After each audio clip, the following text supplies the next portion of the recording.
Hey guys, how y'all doing? It's me, Johnny, back again with another Sorare video. Guys, if you have seen my message previously, for the last few days, we had a family emergency and my stepdad suffered a stroke, which scared the hell out of our entire family.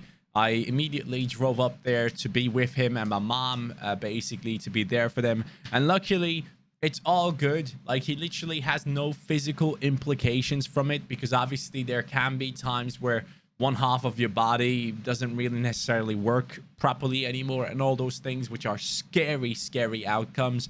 But luckily for him, it was only the fact that he couldn't speak properly for a little bit, and now he was operated upon, and he's recovering slowly. And I'm very thankful for everyone's prayers and nice messages that you guys have given me. So thank you so much. I wanted to go ahead and mention that at the beginning of this video, because you guys are incredible. Thank you so much for the nice messages, the kind messages. And yeah, I'm back again now that he's doing well. I'm in a much better place as well. And basically, it's a second chance for him to start off his life once again. And it's an incredible thing, obviously, that makes you realize how precious life really is. But guys, here we are on Sorare with the first big game week behind us, game week 292, which I went into very hopeful, and got disappointed again. I mean, as you can see, all-star rare team that we put together got 306 points. We were 26 points away from a tier 3 rare, and we only had one decisive for the entire team. So that shows there was a lot of potential that was let down here with this squad. Sasaki with a 96.2 game, an incredible game from him. And I'm very happy that I have him in my squad. He's just an absolute beast. And Araki on his club debut sadly didn't really perform to the level that I hoped. But then again, it's 50 points, you know. With the clean sheet bonus, it would have been much better, of course. The clean sheet bonus would have been key. They went into the second half against Tokyo with the clean sheet, and then they lost it, I believe, and that was quite annoying. So when these guys had that clean sheet, it was looking very good, and I thought, ooh, this might be the week. But again, Hill, man, what's going on over here, man? Honestly, the team that they played in this matchup was just a joke. Look at these points, man. This is like a threshold grinding player. I want this Hill. I want the 94, 98, 93 Hill, man. I need that guy back. And against Toronto, it was a 0-0 draw, and Hill had to play with Renix, McNamara, Leggett.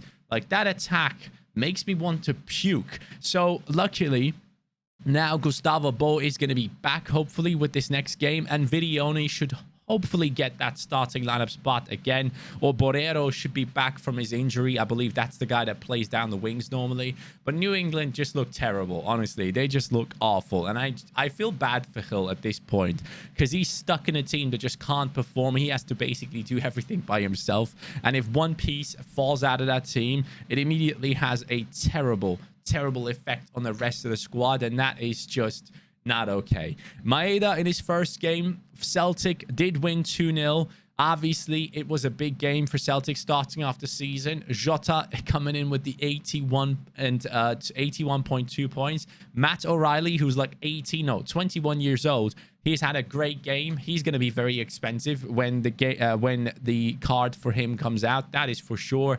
But the good thing is, the substitutions that came on for the likes of Maeda, the Giacomakis and Albadas of this world, haven't scored. So they are not necessarily going to be taking over the starting 11 spot. At least that's what I'm kind of hoping for. Rio Hatate might have gotten injured. Turnbull came in and got himself an assist. So that's quite interesting to see. I believe Quinny was saying that he's quite unhappy with Rio Hatate, and he was saying that the top 3 losers out of this game were Furuhashi, Hatate, and there was one more that I can't think of right now. But yeah, Maeda wasn't really mentioned in there. I watched the game myself as well. They play a lot over Jota's side. Maeda was at times, I guess, ignored, you could say. But he did have opportunities where he did create chances and such. But players like Furuhashi just didn't make anything off of it. So we're going to hopefully see Maeda outscore a bunch of strikers in the future. But this week, it wasn't it. Then for the All-Star Rare Pro, Slovik all of a sudden came out with a COVID case, so he did not play. Morishiga did have a decent game, I guess. It's not great. They won 2-1, 46.9 points from him right there, leading up to 60.7 with the bonus. Acosta, again, incredible. The guy gets a 94.6 point game for me as a captain here, a 76 point game in general. Brenner is unbelievable. The guy scored 2 goals. He looks so good in that side. And I genuinely believe Cincinnati's front 3, Acosta, Brenner, and Vasquez, those guys are just ridiculously good in terms of like playing with each other and passing to each other and setting goals up. So I really like this combination. This stack is so powerful. The assist from Acosta was for Brenner as well. Jesus Ferreira on a 44.4 right here. They did win the game. Dallas did win the game, but they didn't necessarily score too many goals. That one goal he sadly was not involved in the way we wanted to. Now, for this upcoming week, my friends, well, game week 294, I'm extremely excited about. And let me show you my team, because this is the first time we get to line up the under 23 rare pro side that I have been waiting for quite some time. So let's dive into it. Under 23 pro, we are going with Osako in goal. And you know what? We should probably do it over here so that you guys can see the odds and everything as well. By the way, huge thanks to everyone getting involved in building up the lineups right here. Let's see what you guys would have actually put together. For All-Star Rare Pro, you guys would have chosen Slovik, Morishiga. They have an amazing matchup against the last place team. This could be the one where we get like a total of 200 points from just those two if things go well. From the midfield, you guys have chosen Hill. Even though the man keeps on disappointing us, you guys still keep faith in him, which I appreciate, especially with the good teammates coming back and hopefully being able to play with him. That could be the week where Hill finally gets that decisive, because his AA game is class for an attacking mid. The forwards position, we are looking at Cecilia being picked, where they play at home against Incheon, so that makes a lot of sense. Who would be the 5th? Maeda has a 40% pick rate right there, which is interesting. So maybe you guys want me to go Slovik, Morishiga, Gil, Cecilia, and Maeda. That would be quite attacking, very decisive, reliant. But at the same time, Kashima against Sanfrecce, I don't necessarily love that matchup. Even though the odds are kind of even right here, I don't know if I 100% believe that Sanfrecce will do very well. Ideally, I want to keep the whole Sanfrecce stack in one team itself, because if they do well, that team does extremely well. If they do bad, which I kind of expect right here, for them to like get a draw or a loss with goals conceded, of course, this could be a little bit of an issue. So what I've gone ahead and put together for the All-Star Rare Pro is this one. And it's because I 100% trust in Acosta at this point because the guy just keeps on delivering, and he does it really well with Brenner together. They are in great form. Yes, they are playing against the first place team in the league in Philadelphia, but I still do think that at home, Cincinnati can do some damage, and within that damage, Acosta and Brenner and all those guys could be involved easily. But then again, this is also kind of decisive reliant, so I could actually put Maeda in here as well. So Slovik, Morishiga, Acosta, Gil, Cecilia. That is how we're going to go, and I truly believe Cecilia will score in this upcoming game. The new man, Peña, was a good player as well in their matchup, which is quite interesting to see. So if you take a look at Cecilia and you check out the latest scores that they had, we go in here, the 2-2 draw, and you will be able to see Daniel Peña. This is the new guy that joined them. Under 23, 89.1 points in this game. He did get a goal, and I do think that that guy is going to be crucial in the way that Diego is going to improve their play, because moving forward, they looked so much stronger. So if they can have Cecilia, Peña, Zeka, Go Jae-hoon, all these guys playing at the same time, I'm very confident when it comes to Diego and Cecilia in the upcoming weeks until their season is over. So I'm very much looking forward to that. Cecilia came on as a sub and still got 39.8 points, which is amazing. So yeah, that's going to be the lineup potentially for the All-Star Rare Pro. When we go across then to the All-Star or the Under 23 Rare Pro, everyone has chosen Osako Super Rare, obviously. Then for the defenders, everyone has chosen Boubacar Kamara, basically, alongside Sven Botman at number 2. In midfield, people have chosen Jari Verscharen due to the fact that they're up against Sereng, which technically should be an easy game. And this makes me think, my only issue with this, why I didn't personally choose Verscharen, let me show you guys the reasoning behind that. And if you guys have any information, please let me know. So Verscharen, in that last game, they lost 1-0. And the man on the wings, Abdul Razak, got a red card. And Amuzu got subbed off late on. It had an injury sign here, which is gone now. So he actually might not be injured. So I thought he was injured. But Abdul Razak got that red card. And now I think, okay, so Verscharen has played as a right mid many, many times. Is there any chance that he gets shifted across to the right-hand side now due to the fact that there is a red card in that position?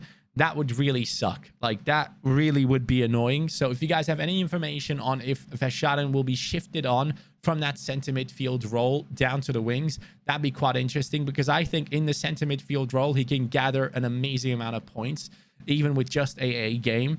But in that right midfield position, I'm very decisive reliant. And yeah, I want to know your guys' thoughts, but it's interesting to see that Verscharen has been put in here the most. Then for the forwards, we have Thales Magno being picked. So if I would go with what you guys have chosen right here, let's delete all of this real quick and let's do it together, shall we? So if I go with what you guys have chosen, why did that not delete? Come on now, confirm. There we go. Okay, so let's edit this team. Let's go ahead and take out Szymanski. Let's put in Jari Verscharen. And you guys basically believe 100% in him. That could be the team. That could be very strong. I mean, I see Saliba having a good game. Kamara should be a lot of fun to watch. I can't wait to watch the games of my players again. Asia and America were fun and all, but most of the games were played when I was sleeping, and it's really annoying. So I'm glad that I get to watch the games of my players again. So if we go like that, and then in the All-Star Rare Pro, which I shouldn't have deleted. I don't know why I deleted that one. If we go All-Star Rare Pro, we will be using Slovik, Morishige with an amazing matchup. And, oh, I could use Szymanski here now against Vitesse. Ooh, that's interesting. Let's pick Hill at first. Obviously, he goes into it. Cecinha goes into it. And then as the extra, we are kind of spoiled for choice right now. So we could use a bunch of these players right here, which obviously are great. Why is it? It's not showing all the players, is it? Why is it not showing all the players? I have used a bunch of players in training as well, by the way. So Jesus Ferreira and all these guys are in training. Brenner is in training, which might not make a lot of sense to you guys. But in terms of the players that I think could do really well, Szymanski against Vitesse, I just feel it. I feel like he's going to have a great game, but at the same time, I want to utilize that in Under 23 Pro, ideally. So I'm going to go with Acosta here, like I decided before. So All-Star Rare Pro, we're going to go with that. And then let's go over to the All-Star team that you guys have put together for your boy. So All-Star, obviously Osako goes in goal. In defense, it seems like the stack of Araki and Sasaki is the one that you want me to use. Midfielders, we are looking at Lee Myung-jo, which obviously is going to be the midfielder we use there. Unless, actually, now that we have Szymanski free, we could use him in All-Star Rare. In forwards, it seems like Maeda is the main choice of the people. So let me go into All-Star here and let me see our options. Let me delete the training team so I can kind of like understand what is going on here. Let's delete the training teams. Let's go over here. All-Star, All-Star Rare. What do we have? So Osako goes in. If I believe that Sanfrecce will do well and somehow pick up a clean sheet, this could be a big play. I could play the entire back line. But let me just double check here. How did Sanfrecce play the last time against Kashima? So when we look into it, a 3-0 victory. Ooh, that's only in May as well. Oh, lads, let me see the scores of the players here. So last time they played, Sasaki got 64 points. Osako got 64. Araki only 54. Sasaki gets a lot more involved in the gameplay as well. Like, he moves into the attack as well. So I'm going to go Osako and Sasaki. In midfield, I think Szymanski makes a lot of sense now. Daiz and Maeda is a set one here. And now we get to choose the extra player out of all these players. Now, is that good enough to win some rewards? I think so. Like, especially if they get a clean sheet, that is very much good enough. But if they don't, Osako could still pick up like 50 points, 45, something like that. Sasaki 70 plus is very much possible with just AA scores for him. Szymanski, decisive, capable in that Feyenoord team, will probably play. Maeda, obviously a Celtic player, so he is always capable of doing madness for us. Now the question is, do I go for the easy choice, pick Araki and put him in here and go full defensive stack and risk it for the biscuit? Or do we put in someone like Jesus Ferreira, who is very much decisive capable? And when you look at the lineup builder and we go into All-Star Rare, you'll be able to see, or whichever team I put him into. Let's take out Rashadan in here. Let's put in, hold on, let's take that man out there. And let's put in Jesus Ferreira. So yeah, they have a 29% chance of winning opposed to the 46. So it's not necessarily looking great. But strikers seem to do really well against Portland Timbers. So I want to see how the last few games have gone for Portland Timbers. Looking at Chara, his scores. 4 goals conceded in this last game. The game before that, at least 1. The game before that, another 1. A clean sheet against Seattle, which is very impressive. But then 2 goals conceded against Nashville. A goal conceded against Houston. They don't seem to be the best defense. Anyone got a red card or something? No. I mean, that defense is all right. Don't get me wrong. But I can somehow expect some good performances right here. I don't think Jesus Ferreira is the one. I genuinely think if I want to risk it, I go Brenner here, because Acosta and Brenner are just on fire, man. Orkun Kökçü, if he's fit, of course he goes into this. I mean, I've seen pictures of him training yesterday. So if we could go something like this, that would be incredible. So for now, I guess I'm going to put in Orkun Kökçü. I'm going to go like that. That All-Star Rare team is very good. Like, don't get me wrong. That is a very strong side. Or I could drop the All-Star Rare team and I could easily field another under-23 team, I believe. So Osako, Botman, Kökçü, Brenner or Ferreira. Brenner or Ferreira. Brenner or Ferreira. Brenner. And then use the likes of Szymanski. I could field that. That is a good team. So, you know what, man? I'm more into under 23. I know the threshold is nice and all, but I really like this. Like, we could still put in this one. Obviously, if I do get another goalkeeper, actually, I am tempted to go with something like this. So, just so you guys know, in the next few days, I am actually planning on picking up a goalkeeper, possibly.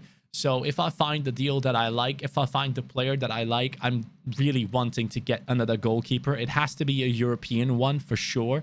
So that is in the plans. If I do that, I could actually field 4 competitive lineups, and that makes me feel really good. But the under 23 Rare Pro and the All-Star Pro, man, I can't wait. I genuinely can't wait to hopefully start picking up rewards again. But guys, that is basically it for Sorare. For Sorare Mega, I've gone with this pairing in Mega 3. It's basically a throwaway. Araki, Brenner, and Jesus Ferreira.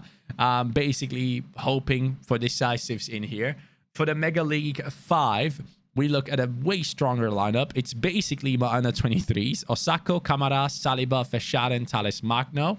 And then when we go over to the Mega 8, we have a very strong lineup with Slovik, Morishige, Sasaki, Acosta, Gil, Szymanski, Maeda, Cecilia.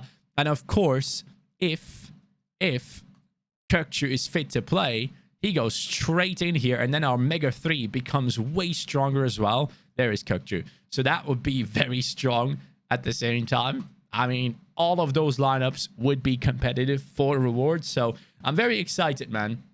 I genuinely can't wait. Sorare Academy, I'm going to go with this. Alisson, Trent, Kimmich, Messi, Mbappe. Those are the pairings I personally think will do really well. I think Messi has been looking very good in preseason. I think he'll do really well for Sorare Academy as well. So those are the lineups that I have chosen, my friends. That is me done with today's video. Thank you guys so much for watching. If you have any suggestions for a goalkeeper that is below 2K, let me know. I am very interested in picking up one. I personally was looking at this one right here. It is Luton Town's goalkeeper. The reason why I wanted this one specifically was the fact that he is actually a player that, you know, is, well, how can I put this? He plays in a championship, and with that, that means he has an insane game schedule. So if we go all the way down here, you can take a look at this. In the Sorare calendar, come on now, pop up, please. Is it loading or what's going on here? Hello? Sorare fixture planner? What the hell happened? Why is this not working now? Come on. For the video. There it is. So if you see the championship right here, it starts off in game week 292, and you see these X's midweek. That is worth a lot. Another one for the midweek. Another one for the midweek. Like, championship goalkeeper would be class in terms of utility. And Luton Town came in like 6th last season. So this could be a big boy play. I'm very tempted to pick up Ethan Horvath. If you have any idea on if he's going to play, if he's set to play, let me know. I know there's a backup keeper that joined from Hibs as well, but he has played the first game and he has gotten a clean sheet. So I'm very tempted on picking him up. Let me know what you guys think. Thank you so much for watching. I will see you next time. Take care and peace.